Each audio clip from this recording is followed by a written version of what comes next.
Anyhow, across to Australia we go. Tomorrow it's duck shooting season. Well, it's duck shooting season of a different type in Australia tomorrow. It starts here, though, tomorrow, and a whole series of people got their mai-mais ready. They've got their duck callers. They've got their guns ready. They've got their alcohol, which, of course, they're not meant to be drinking, but they do. Yes, but it'll be just as exciting, possibly, in Australia tomorrow. 7 million Australians, I think I've just read this morning, have already voted. It's an extraordinary number in early voting. So I guess they are counted as they go. Lots happening in Australia. Let's go and talk to Jaqui Lane now. Jack, where are you? Where are you? And welcome. Are you in the West of Australia at the moment? I am indeed. I've been over here for a couple of days to start my holiday. And I'm down south of Perth in what they call the Margaret River region. So Okay, what's very there? nice part of the world. Lots of vineyards, lots of pristine beaches, good for snorkeling, and just a very nice part, and big karri trees. So a lot of kind of nature. So it's a nice part of the world. Now, what are you? Are you 3 hours or 2 hours behind? No, 3 hours behind the rest of the country, but behind the East Coast, aren't you? Yeah, 2 hours behind Sydney. So Sydney time, it's 10, 10:15, and Perth time is 8:15. And isn't there something weird about Adelaide? Are they an hour behind or an hour ahead? They're half an hour behind. Half an hour behind Eastern time. Yes. Why? Oh, and at daylight saving time, it changes because some states have daylight saving, others don't, and they change in different dates. So it's, it's a bit of a nightmare. So you can never quite know, what state's doing what. Welcome to Australia. Yeah, well, there you go. Now, listen, I read something overnight. It was Albanese, and he was Prime Minister Anthony Albanese, and he was talking to, giving the interview to a radio station, and he said something extraordinary, which I've repeated this morning, but I then thought, oh, I should check with you first. And it was that not since 2004, and that was John Howard, has an Australian Prime Minister being re-elected. Is that right? Hello? Oh, I'm thinking. He's probably right. I'm just trying to think who we've had. Um, and he's probably, I mean, off the top of my head, I can't say well, definitively, but I would think that the parties might have either Liberal or Labor might have won correct, elections, correct. but they didn't have the same Prime Minister that they went in with as a Yeah, result and of that would be coups. probably correct. Yeah, Yeah, and that probably the Libs because they went from Tony Abbott to Malcolm Turnbull to Scott Morrison, and I think there might have been Brendan Nelson in there somewhere too for a nano oh yeah, second. that's right. Yeah. So that the Liberal Party went through about 5 leaders in about 3 years. And the Labor did something like that too. They had Shorten and they had the red-headed lady. What was her name? Julia Gillard. Well, they And then they had ended up with Kevin Rudd again I twice. think Rudd, Shorten, Gillard, Rudd. Yeah, yeah. Mm. So yeah, both parties have Well, well. I'll tell you what. When I listened to that and heard it, and I thought, I think I know what he means. God, you're almost as unstable as the Italians, aren't you? Yeah, if you're looking at leaders of parties, definitely there's a very short lifespan if you're a leader of a major party, and for the Labor Party, that's largely because of unions and factionalism and stuff like that. And for the Liberal Party, they've just been in a state of bloody chaos for the last 8 to 10 years, really. So you put the two of them together, and yeah, you probably, I don't know what it is, but maybe the lifespan of a prime minister in this country is probably a year or a year and a half in total. So Yeah, Albo's yeah. done quite well.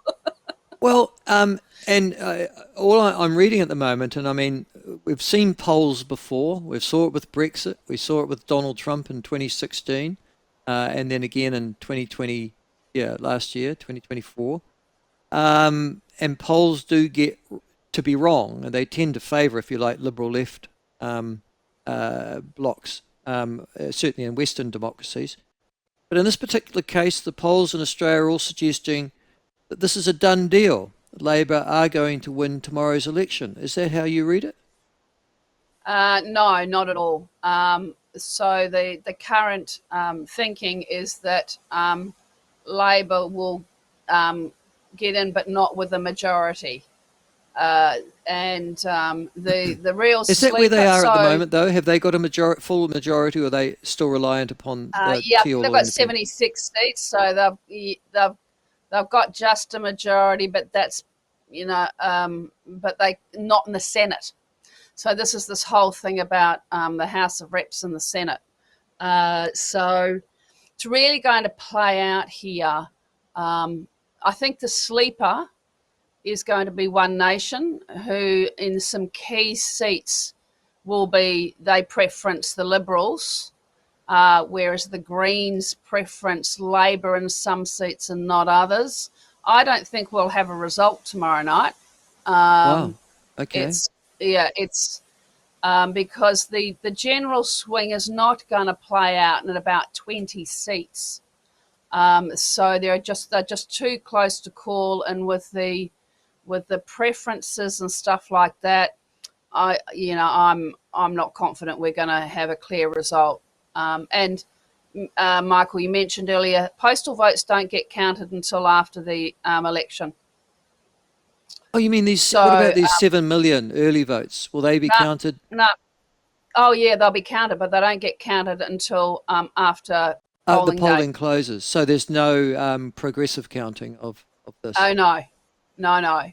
Well, is that Um, just too efficient? Because there is in New Zealand, and that's how we know at sort of 8 o'clock at night when the polls close at 7 who's won the election, essentially, because those early yeah, votes are all released. no, it just it doesn't happen that way here. And of course, the electoral workers and I've typically scrutineered and done all that on polling day.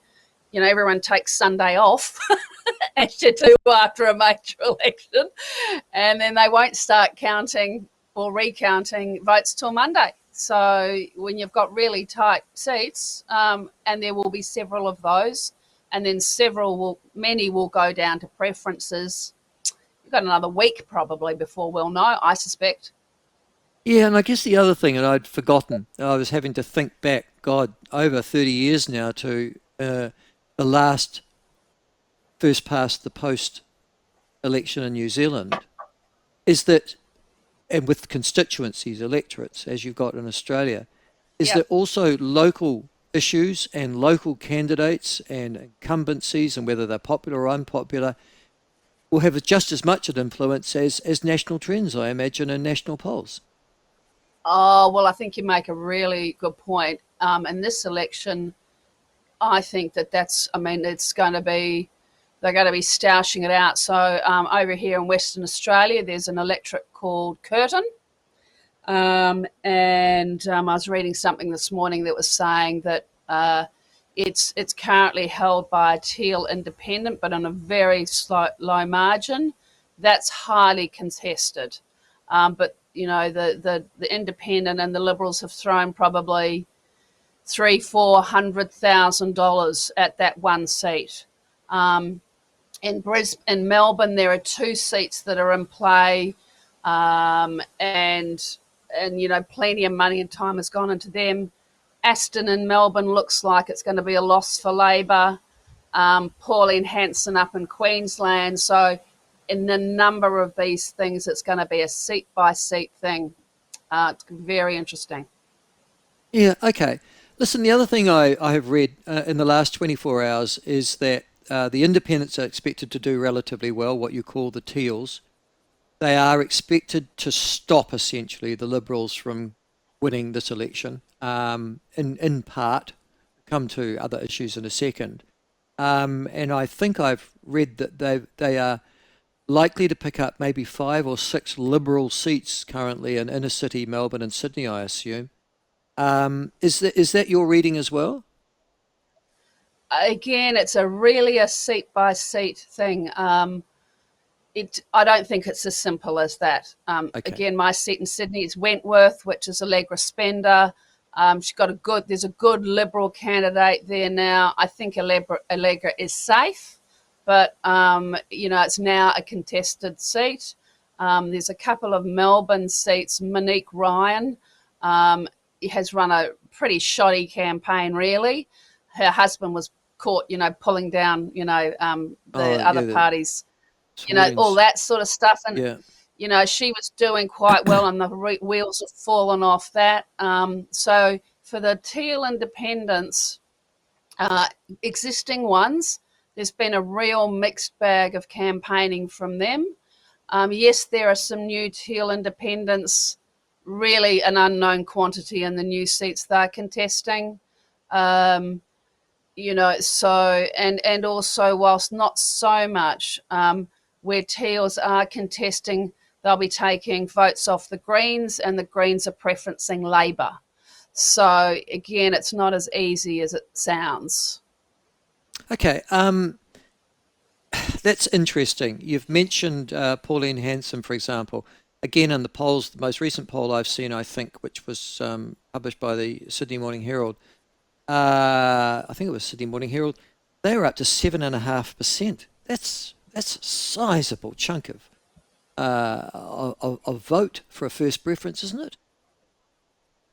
Yeah. So yes. And again, so just reading, getting my homework done for today.